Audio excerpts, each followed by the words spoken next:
And that's something that definitely comes through, as a lot of times when we're looking at books, we see a need for representation of diverse voices. However, what always comes out of that is universal stories that apply to everybody. How do you feel that we get there, going from inclusivity and bringing in more diverse voices into finding more universal truths for the audience? Well, I think there's universal truth in so many things that we do. And I think it's incumbent upon us to open our minds to that. But also, there's an educator, Dr. Rudine Sims Bishop, who talked about the idea of books being mirrors and windows and sliding glass doors.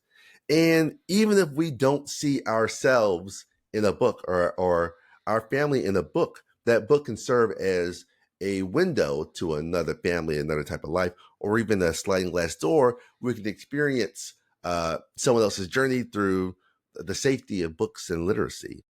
That being said, I often encourage folks to just, I don't know, take a step back, see how you might react if you were, say, Elijah in this story, or if you were someone else in another story. That's also another way of bringing yourself into a book or seeing yourself in a book.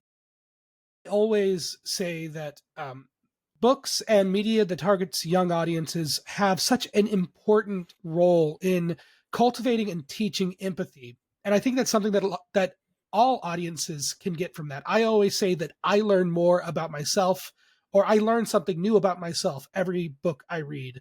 And that's the same thing with Little Big Man. I don't look like the characters. I don't have a family that looks like the characters.